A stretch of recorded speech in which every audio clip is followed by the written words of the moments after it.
예, 3월입니다. 새로운 달이 돼서 달력 아마 다들 한 번씩 이렇게 찢으셨을 텐데 3월 봄입니다. 봄.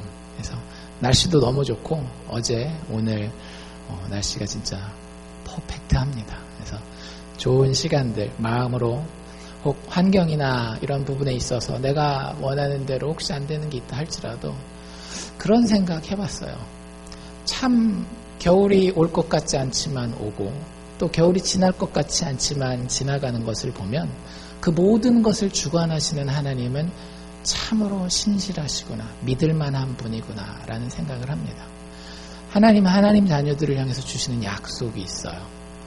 우리는 때로 이리저리 바람 부는 대로 흔들릴 수 있지만 결국에 우리의 인생의 배는 하나님이 부시는 바람에 의해서 가는 것이기 때문에 우리가 지나치게 흔들릴 필요는 없는 것 같아요. 우리의 마음 가운데에 두려움과 어떤 연약함이 혹시 있을 수는 있어요. 하지만 하나님이 우리를 향해서 주시는 음성은 분명합니다. 내가 너를 사랑하고 내가 너를 책임지겠노라. 오늘 우리가 읽은 누가복음 15장 말씀이 사실은 그러한 이야기들에 대한 것들이에요.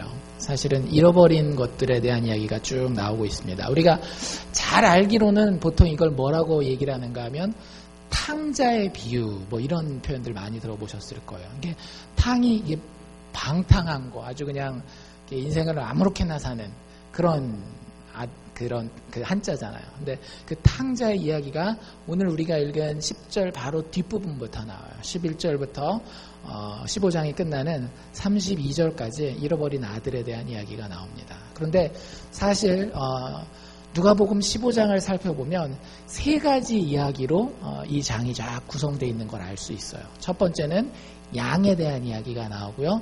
두 번째는 드라크마라고 하는 단어를 쓰고 있는데 여러분들 그냥 동전이라고 생각하시면 됩니다. 근데 동전이 조금 세요.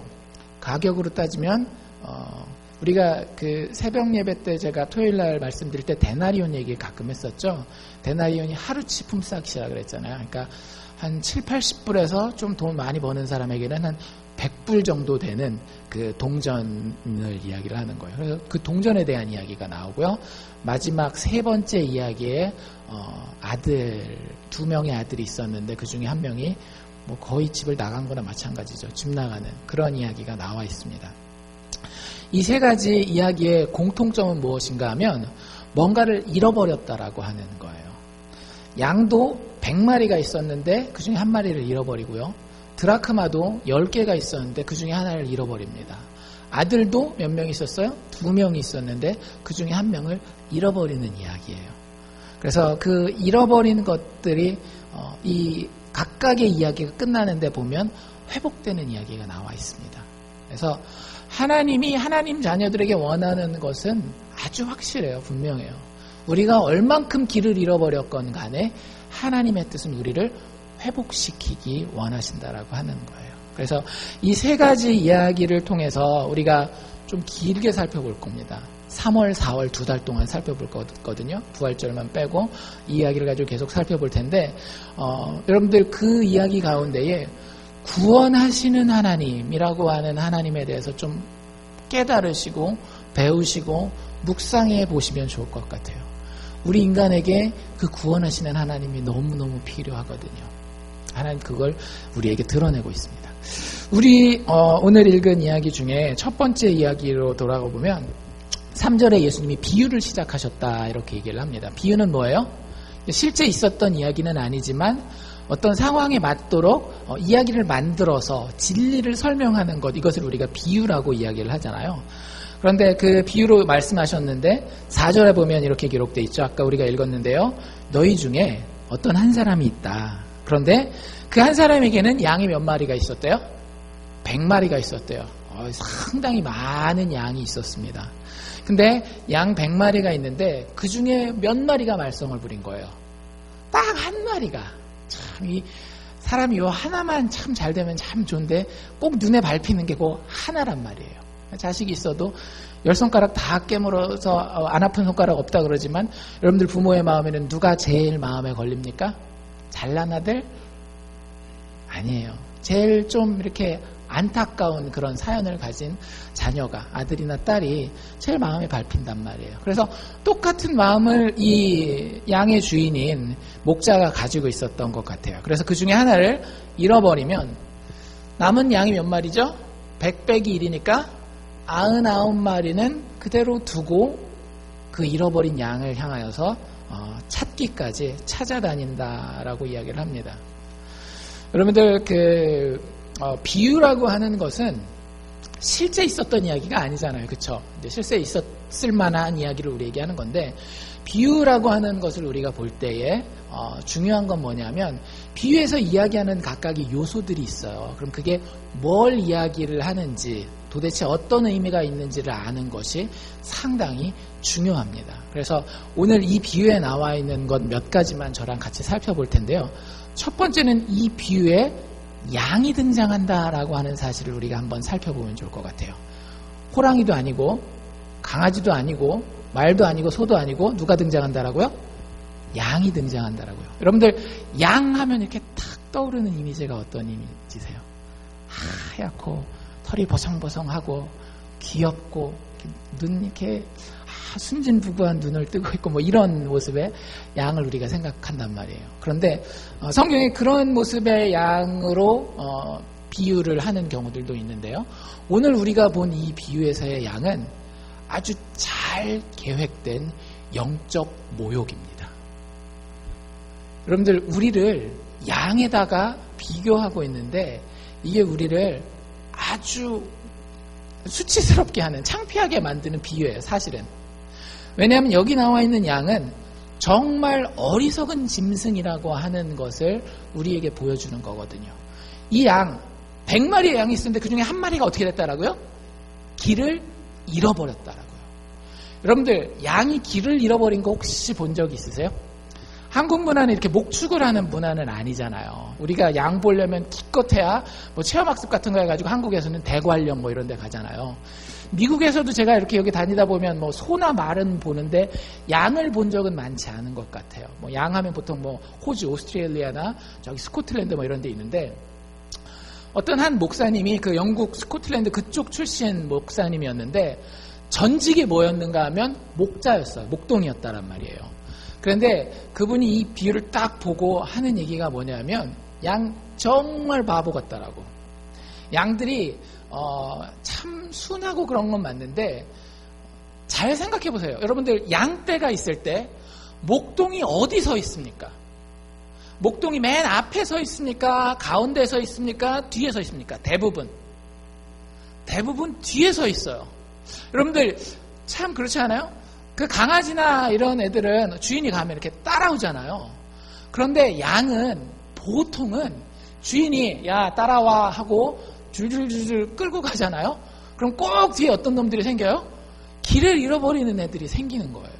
그래서 우리가 보는 대부분의 사진이라든지 그림들이라든지 보면 양들을 앞에 두고 양떼를 목동이 뒤에서 칩니다. 그래서 양들이 목동을 따라가는 게 아니라 목동이 양을 치면서 가요. 무슨 얘기인지 아시겠죠? 그만큼 양은 되게 어리석은 짐승이에요. 근데 어느 정도 어리석은가 하면 양이 이렇게 길을 잃어버리면 엉뚱한 데서 발견될 때가 많습니다. 제가 진짜 그런가 그 목사님이 그랬다 그래가지고 그 목사님이 혹시 좀 과장한 게 아닐까 해가지고 열심히 유튜브랑 구글이랑 다 찾아봤어요. 근데 와 진짜 종종 발견되는 일들이더라고요. 양들이 길을 잃는데 어디서 길을 잃어버리는가 하면 절벽 있잖아요. 이렇게 막 깎아지르는 절벽인데 그 한가운데 이렇게 나무나 풀이 이렇게 나는 경우들 있잖아요. 거기에 양이 딱 한 마리 가 있는 거예요. 누가 거기다 갖다 놔도 갖다 놓기 힘든 거기에 양이 가 있어요. 그리고 거기서 며칠을 사람들도 못 올라가니까 막 구경하고 사진 찍고 하다가 결국에는 이제 정부에서 이렇게 와가지고 동물 구조팀이 와가지고 막 구조해가는 그런 장면들이 종종 있더라고요. 집에 가서 한번 궁금하면 찾아보십시오. 많이 있습니다. 그런데 그 양을 발견하면 양 보고 야 이제 길 잃었으니까 가자 하면 쫓아와야 되는데 쫓아오지를 못해요. 그래서 일반적으로 길 잃은 양을 발견하면 어떻게 해서 그 양을 구해오는가 하면 발견하면 그 엉뚱한 데서 발견한 그 양을 일단 꼼짝 못하게 꽉 눌러서 잡아야 됩니다. 안 그러면 얘는 또 자기를 구하러 온지도 몰라요. 그래가지고 막 바락바락 이렇게 하거든요. 그리고 땅바닥에 눕힌 다음에 줄로 양쪽 다리를 묶어요. 그래서 제가 본 그 동영상에서는 진짜 깎아지르는 그 절벽이었거든요. 그래서 헬기에서 이렇게 밧줄 내려가지고 이 매트 같은 거 이런 데다가 꽁꽁 묶은 그 양을 실어가지고 목만 이렇게 나와가지고 쫙 가지고 가더라고요. 그러니까 옛날처럼 헬기가 없고 그럴 땐 어떻게 하면 되겠어요? 목동이 그러니까 양이 또 겁에 막 질려 있거든요. 막 며칠 동안 거기서 먹지도 못하고 막 그러고 있으니까. 목동이 그 양을, 여러분들 예수님 사진, 그 그림 보면 어떤 그림이 있어요? 양을 목에다가, 어깨에다가 이렇게 딱 메고 이렇게 걸어가는, 그게 예수님이 성격이 좋아서 허허 웃으면서 그러고 가는 거지. 대부분의 목동들은 씩씩거리면서 막 입으로 막 하지 말아야 될 말도 막 하면서 그렇게 매가지고 와야 되는 상황이 잃어버린 양을 찾는 상황이에요. 그러니까 여러분들, 성경이 우리 인간들을 양에다가 비교했을 때는 우리가 그만큼 영적으로 어리석고 무지한 존재라고 하는 것을 설명하기 위해서 우리를 양이라고 하는 존재에다가 비교하고 있는 겁니다. 우리를 양이라고 부르는 순간 성경은 인간을 어떤 존재라고 부르고 있는 거냐 하면은요, 그것도 그냥 양이 아닌 길을 잃어버린 양이라고 하는 데에 우리를 비유하고 있다라고 하는 것은 인간은 반드시 구원함을 받아야 되는 존재라고 하는 것을 우리에게 가르치고 있다라고 하는 거예요. 여러분들의 삶에 만족하십니까? 이 정도 경제적인 상황이면 나는 됐어. 이 정도 비즈니스면 나는 만족해. 내 자식들 이 정도면 충분히 만족할 만큼 내 자식들 잘 키운 것 같아. 내 건강, 내 나이가 지금 꽤 됐지만 그래도 이 정도면 내 건강에 대해서 난 참 만족해. 내 친구들, 내 인간관계, 내 이웃들, 이 정도면 다 좋은 사람들. 전부 다 여러분들 만족할 만합니까? 아니면 어떤 상황 하나는, 전부 다는 아니라 할지라도 그 중에 최소한 어떤 상황 하나는 내 마음 가운데 너무나 걸리고 안타까운 것이 있어서 그 상황에서 제발 빠져나왔으면, 구출되었으면, 성경적인 말로는 구원받았으면 하는 그런 상황이 여러분들에게 혹 한 가지, 두 가지 이상은 있지 않나요? 여러분들 인생을 살다 보면 우리가 아무리 젊은 청년이라 할지라도, 아니면 나이 어린 어린아이라 할지라도, 혹은 나이 많은 노인이라 할지라도 우리의 마음은 알고 있어요. 내가 지금 구원받아야 할 부분이 있다라고 하는 사실을 알고 있습니다. 그런데 문제는 뭐냐 하면 내 속에 무의식은 그걸 알고 있을지 모르겠지만 의식세계, 내가 늘 생각하고 판단하고 뭔가를 결정하는 이 의식세계는 내가 구원받아야 한다라는 사실을 모르고 지나갈 때가 너무 많이 있다라고 하는 거예요. 여러분들, 양들이 그 낭떠러지에 진짜 자기 그 몸뚱아리의 한 2배 정도밖에 안 되는 공간이거든요. 거기를 어떻게 하다가 찾아갔겠어요? 나는 거기를 꼭 가야 되겠다. 거 가서 내가 한번 죽을 것 같이 힘든 그 상황을 한번 만나봐야 되겠다 해서 거기 찾아가는 양이 있을까요? 그렇지 않아요. 여러분들, 양들이 그 걸어가는 걸 보면, 진짜 그 걸어가는 영상에도 보면 걔네 눈에는 딱 한 가지밖에 안 보여요. 뭐밖에 안 보일까요? 그 앞에 있는 그 풀만 보이는 거예요.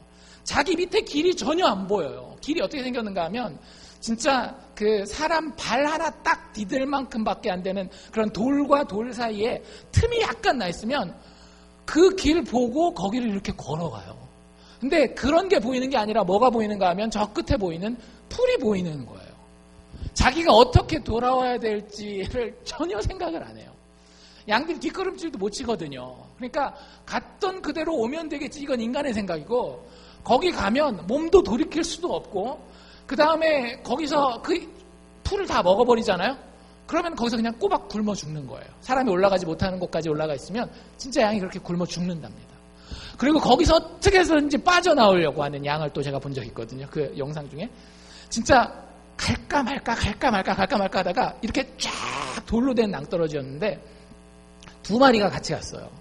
한 마리가 발을 디딜까 말까 디딜 때가 마다가 앞에 2발을 딱 디뎠거든요.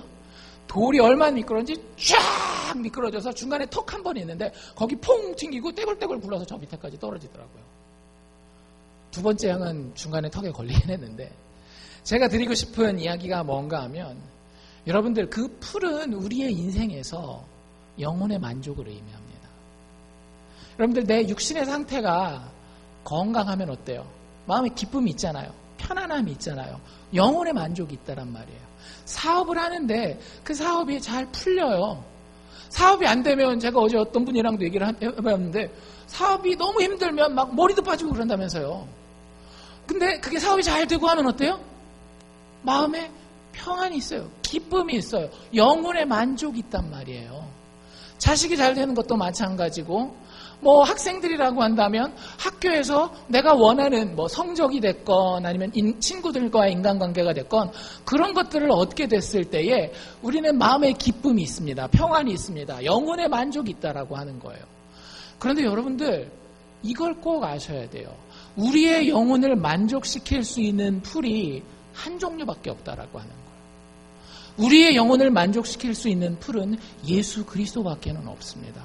그런데 우리가 그것을 다른 곳에서 자꾸 얻으려고 하잖아요. 그럼 우리가 마치 양과 똑같이 되는 거예요. 저기 풀이 있네? 저것 때문에 내 영혼이 만족할 수 있을 것 같아. 내가 행복할 수 있을 것 같아. 기쁠 수 있을 것 같아. 평안할 수 있을 것 같아. 그래서 건강을 향해서, 사업을 향해서, 자식 키우는 것을 향해서 막 달려가는데요. 자기가 얼마나 위험한 곳을 향해서 달려가는지를 모르는 거예요. 이민사회에서 그런 것들을 너무 많이 봅니다. 많은 이민자들이 이민 왔을 때 여러 가지 사연들이 있겠지만 특별히 젊은 커플들이 넘어올 때는 한 80-90% 이상의 이민의 목적이 자녀들이에요. 자녀들이 나는 좀 고생하더라도 다음 세대에 좀 더 나은 삶, 좀 더 괜찮은 인생을 살기를 위해서 자신은 한국에서도 하지 않는 일을 여기 와서 한단 말이에요. 자식이 잘 되고 행복하고 웃는 모습만 봐도 내 영혼 가운데 기쁨이 있어요. 만족이 있단 말이에요. 마음이 평안해요. 내가 감기 몸살 걸려서 아픈데도 나가서 일해야 되는데도 마음 가운데 정말로 만족이 있는 것 같아요. 그런데 여러분들 이민사회의 많은 가정의 이야기들을 여러분들이 저보다도 더 잘 알고 계시지 않습니까? 그런 희생과 헌신을 받은 많은 아이들이 마약 가운데 빠지게 돼요. 그런 희생과 헌신을 받은 아이들이 부모들과 같이 사는 것을 좋아하지 않아요. 고등학교만 졸업하고 나면 어떻게 해서든지 부모 품을 떠나고 싶어해요. 여러분들 그것을 미국 아이들의 문화, 일반적인 문화라고 생각할 수도 있겠지만 여러분들 한국 부모가 자녀들에게 던지는 그 희생과 헌신은 제가 봤을 땐 참 특심합니다. 근데 그럼에도 불구하고 자녀가 성인이 되었을 때에 부모와 정말로 의미 있는 대화를 나눌 수 있을 만큼의 관계가 이루어지지 못하는 경우가 많아요. 지금 당장은 내가 그 풀을 먹고 만족하는 것처럼 그 자리에 있는데 그게 5년 지나고 10년 지나고 15년 지나면서 더 이상 먹을 풀이 없는 거예요. 자녀랑 전화통화 한번 해보기도 힘든 그런 상황이 될 수 있다란 말이죠. 왜? 여러분들 자녀는 여러분들의 영혼을 먹일 수가 없습니다. 여러분들의 사업도 여러분들의 영혼을 만족시킬 수 없습니다. 여러분들의 건강도 여러분들의 영혼의 평안을 제공할 수 없어요. 오직 예수 그리스도만 우리의 영혼의 참된 만족과 참된 안식과 참된 평안을 가져다 줄 수 있기 때문입니다. 그게 우리의 영혼이 만들어진 방법이에요. 게다가 이 양의 비유는 우리에게 또 뭘 가르쳐 주는가 하면 우리가 구원받아야 될 존재라고 하는 것뿐만 아니라 구원을 받았더라도 완전히 구원받아야 된다는 거예요. 여러분들 다른 동물들은 이렇게 길을 잃고 그러잖아요. 그러면 이렇게 도움을 좀 주면 됩니다. 어제 제가 신방에 있어서 갔는데 그 집에 개를 2마리를 키워요. 근데 마당이 넓어가지고 개들이 막 여기저기 다니다가 마당 건너까지도 뭐 이렇게 가더라고요. 그러면 주인 되는 분이 걱정이 되니까 이렇게 휘스를 이렇게 부는 거 있잖아요. 휘 불면 개가 그걸 도움을 받고 아 내가 잘못된 데로 가고 있구나 하고 이렇게 싹 돌아와요. 근데 양은 어떻다고요? 양은 아무리 알려줘도 안 돼요. 양을 어떻게 한다라고요? 뒤에 쫓아가면서 친다고요. 양은 정말로 쳐야지만 갈 정도로 어리석어요. 양이 그 잃어버린 데서 구출받는 데에 기여하는 거는 아무것도 없어요. 다 그냥 꾹 눌러가지고 다리까지 다 점매가지고 어깨에다가 메고 오지 않는 한은 양 스스로가 돌아올 수 있는 가능성은 전혀 없어요. 여러분들 교회 다니면서 많은 분들이 착각합니다. 많은 분들이 교회 다니면서 내가 예수님의 도움을 조금 받으면 예수님이 인생을 이렇게 살라 그랬으니까 내가 그 조언을 따라서 예수님의 멘토링을 따라서 잘 쫓아만 가면 내 인생이 참 괜찮은 인생이 될 것이다. 구원받는 인생, 뭐 영적인 구원이 아니라 할지라도 육적으로도 좀 괜찮은 행복한 잘 사는 인생이 될 것이다 라고 생각해요. 만약에 그렇다면 우리는 잃은 양의 비유가 아니라 잃은 강아지의 비유가 있었을 거예요. 그런데 잃은 양의 비유를 드는 이유는 뭔가 하면 여러분들 아무리 여기 성경에 좋은 말이 나와 있다 할지라도 우리는 그걸 쫓아갈 능력 자체가 없는 존재라고 하는 거예요. 여러분들 꼭 아셔야 됩니다. 인간은 전적 무능력의 존재입니다. 목사님 그게 무슨 말이에요? 우리도 나름대로 생각하고 우리도 나름대로 자녀를 키우는데 사업을 하는데 그리고 도덕적으로 깨끗하게 사는데 다 노력하고 살아가는데요. 여러분들 그건 다 사람의 기준이라니까요. 여러분들 그거에서 뭐 하게요? 죽으려고. 그렇지 않아요? 자식 잘 키워서 여러분들 나중에 죽으려고. 사업 잘해서 어떻게 하려고? 나중에 죽으려고. 건강 잘 유지해서 나중에 죽으려고. 그건 다 인간의 시각이라는 거예요. 우리의 인생은 단지 그 죽음에서 끝나도록 만족하지 못합니다. 그거 알고 계세요? 내가 죽는 것만으로도 여러분들 만족하실 수 있으시겠어요? 그렇지 않아요. 인간은 죽음 너머의 것을 항상 마음속에 사모하고 있는데 그 시각에서 볼 때 우리는 양이라는 거예요. 강아지가 아니라 고양이가 아니라 단지 힌트를 줘서 그 영원의 것을 사모할 수 있는 존재? 절대 아닙니다. 하나님께서 완벽하게 우리 안에 들어오셔서 우리의 인생을 당신의 성령으로 뒤집어 엎으셔야지만, 그래서 우리를 그 등에 지고 가셔야지만 우리는 소망 있는 구원을 받을 수 있는 존재라고 하는 겁니다. 죄로 인하여서 완전히 망가지고 온전히 은혜 아니면 회복되거나 구원의 가능성이 없는 존재가 우리 인간입니다. 단순한 선생, 단순한 코치의 도움으로는 회복이 불가능한 존재라고 하는 것을 성경은 우리에게 이야기해주고 있어요. 여러분들 교회 다니시면서 이걸 꼭 깨달으실 수 있기를 바랍니다. 내가 교회 가서 조금 좋은 말 듣고 나도 좀 도덕적으로 좀 이렇게 괜찮은 사람이 돼서 그러면은 괜찮겠지. 기독교가 던지는 메시지는 정말 과격해요. 아무것도 아니라고 하는 것을 다 까발겨서 보여줍니다. 거기서 시작하라는 거예요. 너희는 잃어버린 양이다. 이게 우리가 이 비유에서 꼭 기억해야 합니다. 길 잃고 희망 없는 존재인 잃어버린 양. 또 한 가지 이 비유에서 우리가 살펴봐야 되는 것은요, 이 목자의 찾아다님입니다. 이 뒤에 나오는 여자도 동전을 찾아다니잖아요. 드라크마를 찾아다니잖아요. 제가 그 비유를 읽었는데 비유가 3절부터 시작해요. 눈치채셨습니까? 이야기가 15장 3절부터 시작됩니다. 15장 1절과 2절은 조금 다른 예수님이 이 비유를 들어야 될 수밖에 없는 배경을 설명해 주고 있는데 이렇게 시작하고 있어요. 모든 세리와 죄인들이 말씀을 들으러 가까이 나왔다. 죄인들, 우리가 그냥 어감으로도 알겠죠. 별로 사회에서 존경받지 못하고 좀 꺼려지는, 교회 나와도 저런 사람이 교회 나왔어? 이럴 정도. 세리는 우리가 벌써 얘기했죠. 마태와 삭개오 얘기할 때. 세리가 어느 정도였는가 하면 돈은 많이 벌지만 그 당시에 예수님 시대와 그 이후에 한 200년이 지날 때까지 세리들은 법정에 증인으로 서지도 못해요. 세리들이 하는 말은 이거는 믿을 수가 없다 그래가지고 법정에 증인도 안 돼요. 그리고 그 유대인들의 우리가 흔히 얘기하는 탈무드 있잖아요. 탈무드가 종류가 여러 개가 있거든요. 그런 책들 중에 하나에 뭐라고까지 나와 있는가 하면 유대인들은 이 세리들에게 적극적으로 거짓말을 해도 좋다라고 하는 그런 권장상이 나와요. 그러니까 얼마나 무시받는 사람들인지 여러분들 아시겠죠. 이 사회에서 좀 있고 누리고 할지는 모르지만 사람들로부터 상당한 무시와 천대를 받는 사람들이 여기 나와 있는 세리와 죄인들이라는 거예요. 근데 그 사람들이 예수님의 말씀을 들으러 가까이 나와왔을 때 예수님이 어떻게 얘기를 하시는 얘기를 들어요. 누구한테 얘기를 듣는가 하면 바리새인과 서기관들, 그 당대에 존경받고 박수받는 이런 사람들이 예수님한테 이렇게 얘기를 하는 거예요. 바리새인과 서기관들이 원망하여 가로되 어떻게 저런 사람들을 찾으러 다닐 수가 있느냐라고 하는 거예요. 원망하여 가로되 이 사람이 죄인을 영접하고 그 사람들을 받아서, 여러분들 정치인들은 그럴 수 있잖아요. 쇼하기 위해서 자기가 싫어하는 사람들, 자기가 무시하는 사람들 뭐 악수나 한번 하고 뭐 이럴 수 있잖아요. 영접하는 것까지는 그나마 어떻게 할 수도 있다라고 이해되겠지만 그 사람들과 음식을 같이 먹는다라고 예수님을 원망했다라고 하는 거예요. 음식을 같이 먹는 게 무슨 뜻이라 그랬어요?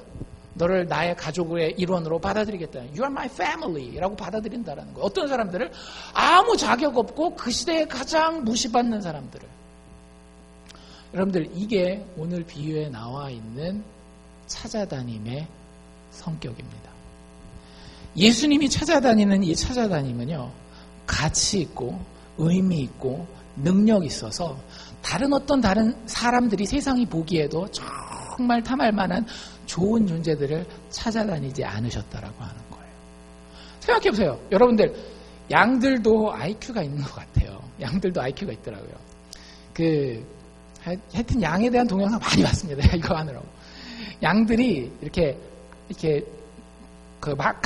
닫힌 공간에 이렇게 있었거든요. 근데 이렇게 쭉 좁은 길로 지나가게 돼 있는데 돌벽으로 양 옆에 막혀 있어서 한 마리씩만 이렇게 지나가는 그런 데였어요. 아마 양들 뭐라 그래야 될까, 마리수를 센다든지 그런 데 하는 건 것 같아요. 근데 그 위에 올라가기 위해서 그 윗부분을 돌로 이렇게 막아놨거든요. 돌로 막아놓고 거기 이제 한 마리씩 들어가도록 뒤에서 이제 목동이 이렇게 치는데, 막 뒤에서 치니까 양들은 또 막 뛰어갈 거 아니에요. 한 마리 팍 뛰어가고 두 마리 팍 뛰어가는데 세 마리째 팍 뛰어가다가 거기서 점프! 저도 깜짝 놀랐어요. 양이 막 달려가다가 이 돌로 여기를 막아놨다고 그랬잖아요. 윗부분을 사람이 이렇게 쳐다보느라고. 거기서 앞에 두 마리가 뛰어갔으면 자기도 그냥 뛰어갈 것이, 곱게 뛰어갈 것이지. 굳이 뛰어가다가 하필 그 타이밍에 진짜 풀 스피드로 막 달려가다가 점프해서 자기 머리로 그 돌박에다가 갖다 확 박는 거예요. 그리고 막 뒤로 파당탕탕탕 넘어지는데, 여러분들이 양을 사러 갔다면 그 양은 사시겠습니까? 안 사시겠습니까? 그 양은 빼고 다른 양 살 거란 말이에요. 그러니까 아무리 어리석은 양이라 할지라도 그 어리석은 양들에게도 레벨이 있을 텐데, 이 9마리랑 비교해 봤을 때 이 한 마리의 양은 어떤 양이에요? 참 머리 안 좋은 양으로 봤을 때 다른 99마리랑 비교해 봤을 때도 상품 가치가 아주 떨어지는 그런 양이란 말이에요. 그런데 주인이 누구를 찾아 나선다라고요? 바로 그 잃어버린, 어리석은, 머리 나쁜, 가치 없는 그 양을 쫓아다닌다는 거예요. 여러분들, 이게 하나님의 찾으심입니다. 여러분들, 여기 왜 앉아 있습니까? 나는 이런 거 하나님 앞에 자랑할 게 있어. 내가 이만큼 도덕적으로 깨끗하게 살아왔는데, 내가 그래도 교회 얼마나 이렇게 열심히 다녔는데, 헌신했는데, 얼마나 오래 다녔는데, 여러분들 자랑할 것이 있다라고 한다면 우리는 양이 아니에요. 내가 할 수 있는 거니까. 그런데 하나님이 찾아다니심은 가치 없는 존재, 자격 없는 자들을 찾아다니신다라고 하는 겁니다. 하나님 그걸 어떻게 하셨다라고요? 기뻐하셨다라고요. 참 이게 이해가 쉽지 않아요. 여러분들, 아까 우리 자식 얘기들 했지만, 자식 키울 때 그 속썩이는 자식에게 마음이 가는 건 맞아요. 그런데 속썩이는 자식 가서 잡아가지고 이렇게 오는 그 마음이 다행이다라는 마음도 있지만, 여러분들 인간 부모의 마음에는 어떤 마음이 있어요? 이 자식 도대체 어떻게 해먹으려고 막 이런 어떤 그런 마음이 있잖아요. 그런데 우리가 읽은 이 비유에 보면 하나님이 이 자격 없는 자들, 어리석은 양들을 찾을 때에 이걸 이렇게 표현하고 있어요. 찾은즉, 5절인데요. 찾은즉 즐거워서 어깨에다가 메고 온다는 거예요. 여러분들, 이게 천국의 기쁨입니다. 그 두 번째 동전의 비유에서도 똑같이 나와 있어요. 찾은즉 벗과 이웃을 불러 모으고 말하되 나와 함께 즐기자. 여러분들, 이게 천국의 기쁨입니다. 천국은, 하나님 나라는 무엇을 기뻐하는가 하면은요, 자격 없는 자가 하나님의 은혜로 회복된 것을 기뻐하는 것이 하나님의 나라 천국입니다. 여러분들, 그게 그리스도인들의 정체성이에요. 이 찾으심의 결정판, 이게 바로 예수 믿는 사람들이라고 하는 거예요. 자격이 있어서 천국을, 하나님의 축복을 바라는 것이 아니라 자격이 없는데 그 자격 없는 자를 기뻐하면서 찾아다니시는 그 하나님께 발견되었다라고 하는 것에 너무 감격하는 그 사람이 참된 기독교인이라고 하는 거예요. 여러분들, 이런 사람들이 모인 공동체, 다른 세상의 공동체랑 같을 수 있을까요? 여러분들, 같을 수가 없어요.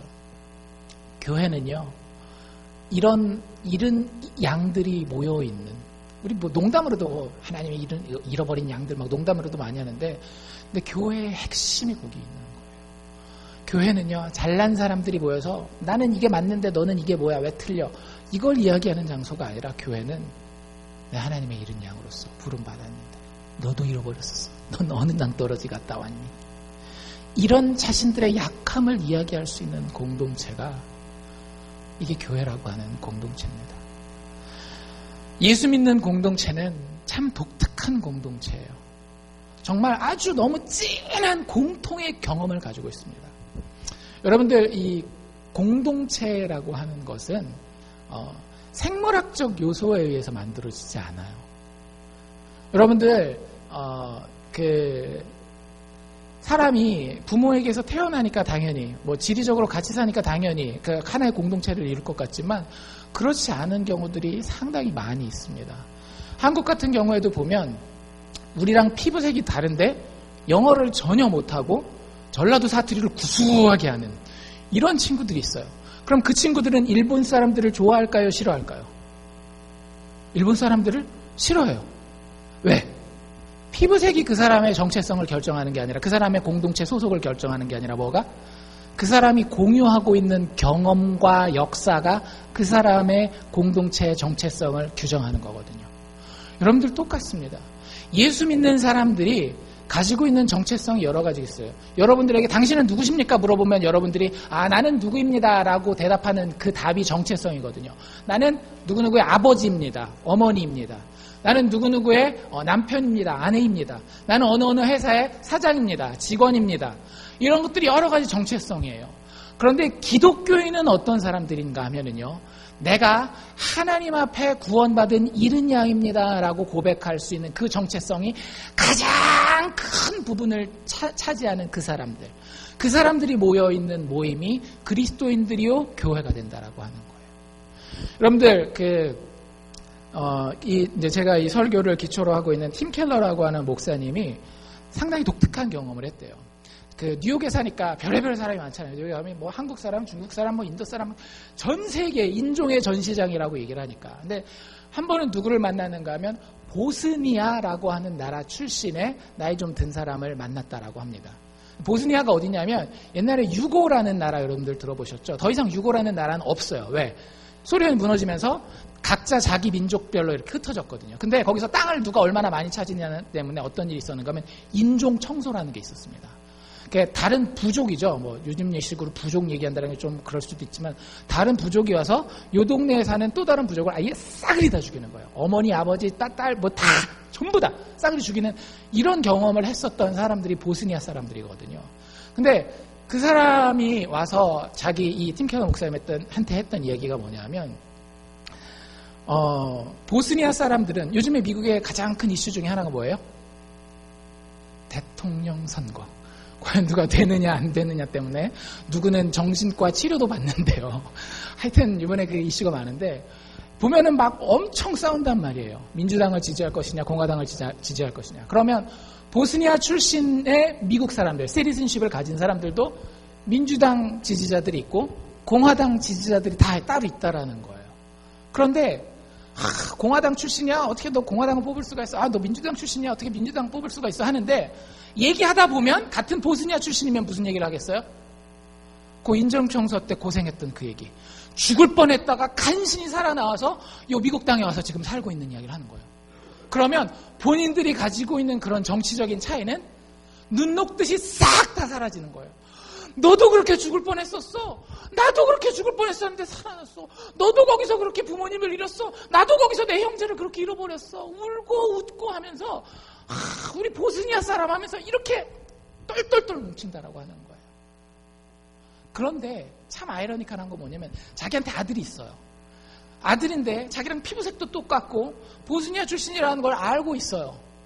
그리고 미국에서 공부도 잘해서 아이비리그 출신 대학 나와서 변호사 그 동네에서 하고 있는데 이 아들은 자기보다는 누구를 더 닮았는가 하면 주류 백인들과 훨씬 더 닮아 있더라는 거예요. 곰곰이 생각해봤더니 이유가 뭐겠어요? 죽음과 삶과 죽음의 경험을 이 아들은 같이 공유하지 않은 거예요.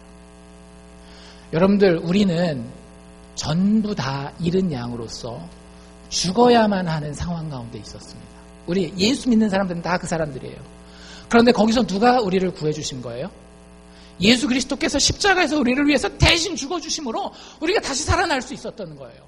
예수 믿는다라고 세례받는 순간 우리 침례교에서는 물 속에다가 담궜다가 꺼내잖아요.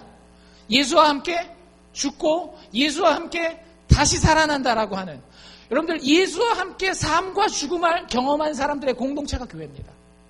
우리 마음 가운데 저 사람들 하는 게 나랑 마음에 안 들어요. 말투가 정말 마음에 안 들어요. 저 사람이 밥하는 그 요리하는 레시피가 나한테 너무 마음에 안 들어요. 다 다를 수 있고 불만이 있을 수 있다라는 거예요. 그런데 그 모든 요리사로서의 정체성, 말하는 사람으로서의 정체성 다 내려놓고, 어떤 정체성이? 예수 앞에 죽고 다시 산 그 정체성이 나에게 가장 중요한 정체성이기 때문에 그 정체성을 가진 다른 사람에게는 내가 나의 모든 것을 내어줄 수 있을 정도로 사랑하고 헌신할 수 있는 그런 공동체가 되어진다라고 하는 거예요. 많은 교회가 이것을 잃어버리기 때문에 교회 안에 분쟁과 다툼이 있고, 그리고 그 문제가 해결되지 않는 것입니다.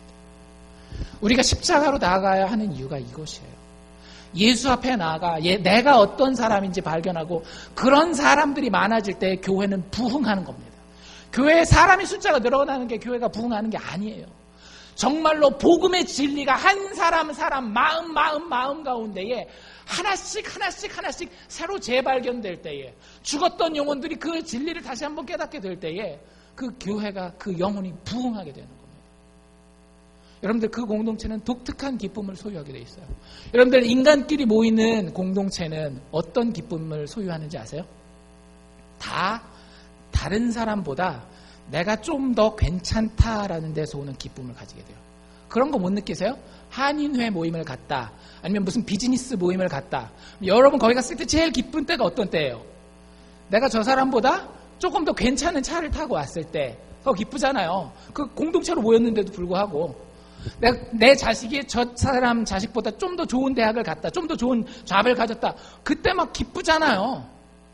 여러분들, 다른 세상의 공동체에서의 기쁨은 내가 다른 사람보다 더 괜찮기 때문에 얻게 되는 기쁨입니다. 그런데 교회에서 믿음의 사람들 사이의 기쁨은 전혀 다른 기쁨이에요. 우리가 기뻐할 수 있는 이유는 뭐냐면 아까 얘기했던 기쁨. 너도 그 예수를 알아? 나도 그 예수를 아는데, 같은 예수, 같은 구원자, 같은 목자를 알고 그분을 사랑하는 데서 오는 그 공감대에서 생기는 그 감격 때문에 얻게 되는 그 기쁨이라는 거예요.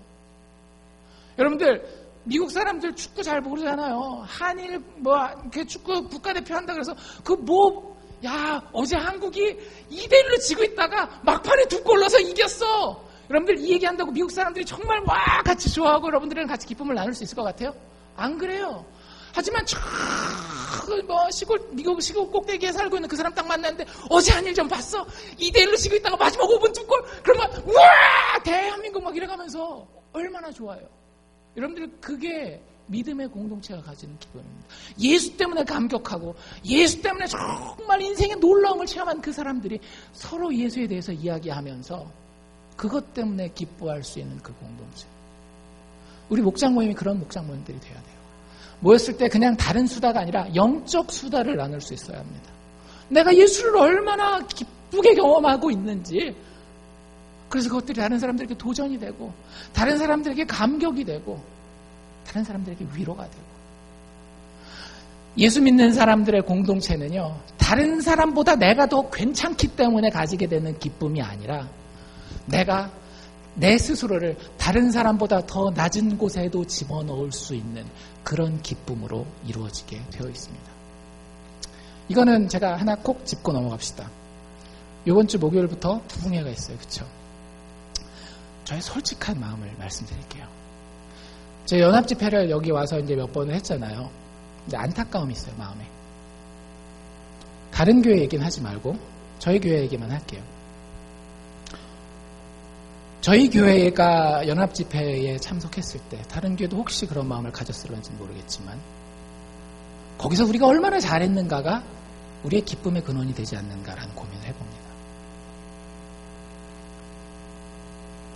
우리가 우리 교회건 침례교회건 제자들 교회건 어느 교회건 이 사람들이 우리 교회만 예수 알고 예수 믿는 줄 알았는데 저 사람들도 예수 알고 있구나.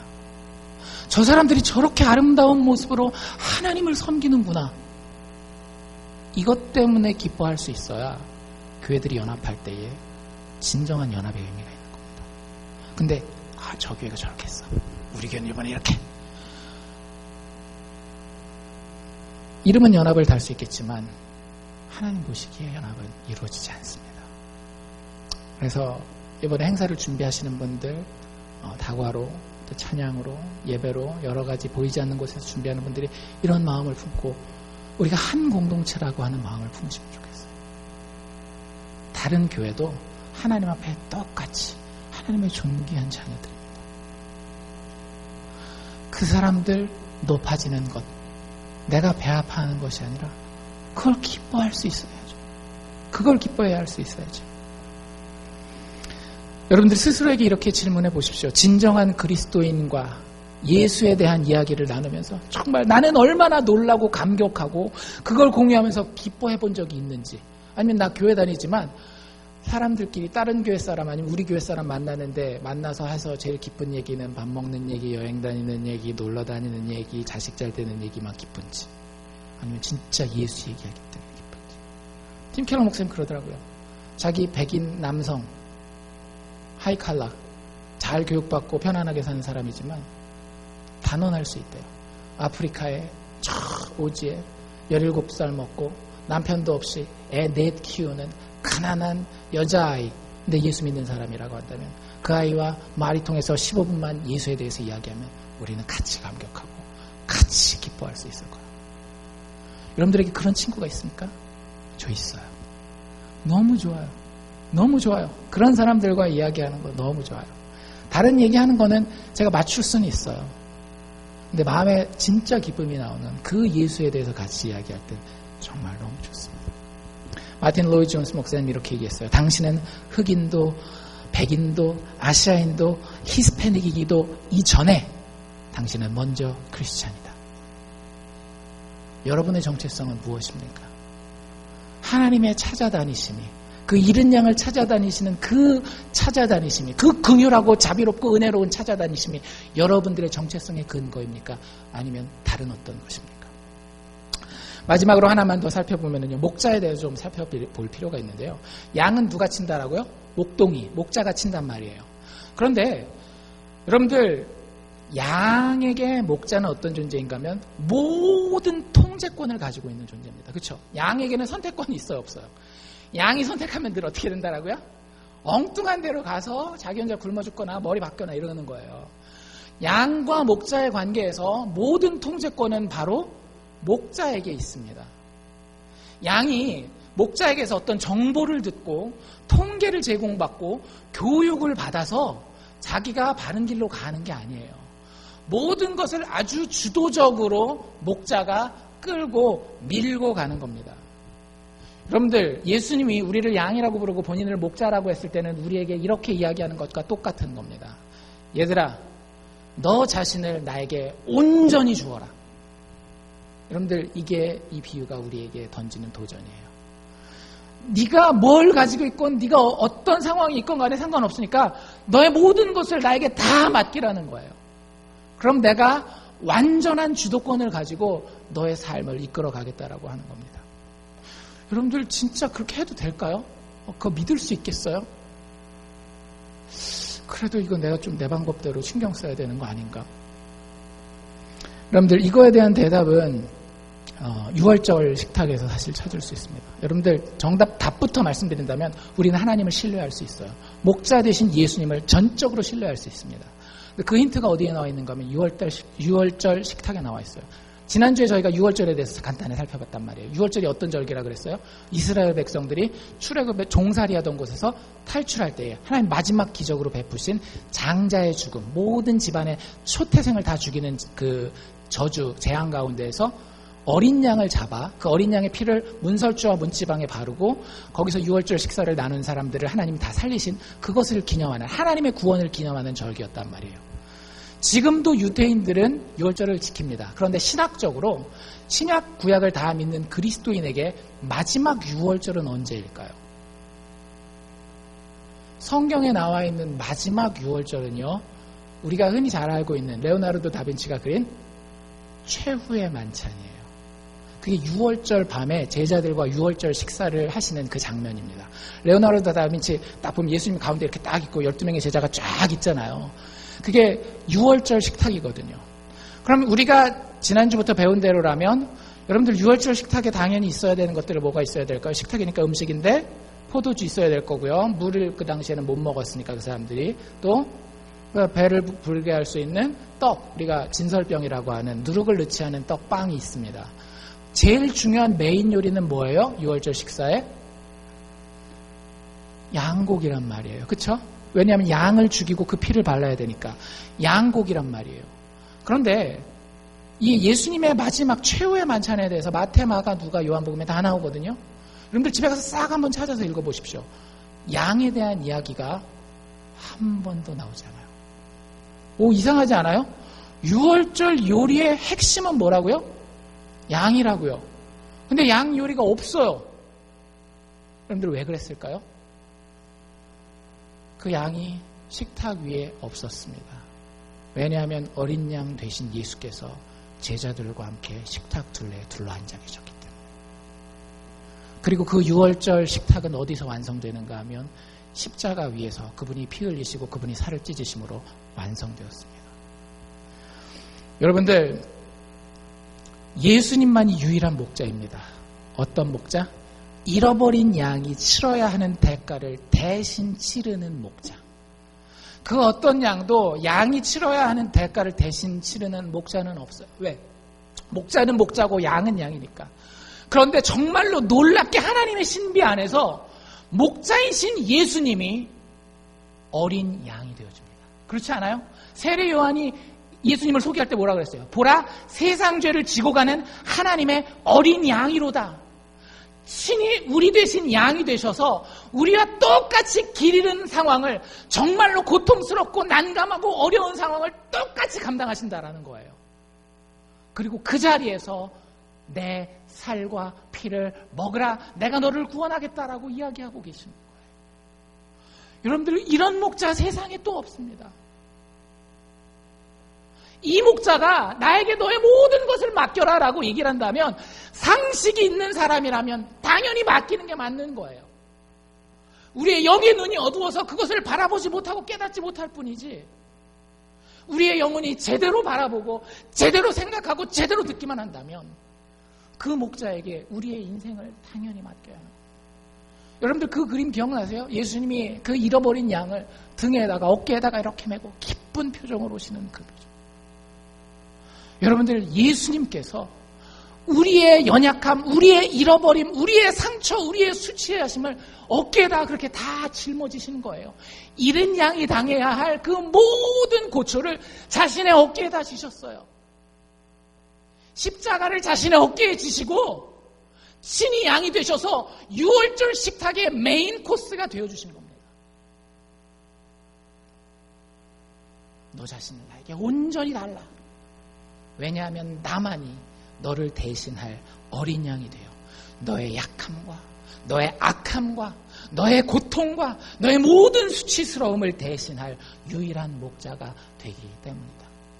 여러분들, 이 예수님의 도전에 여러분들 어떻게 반응하실까요?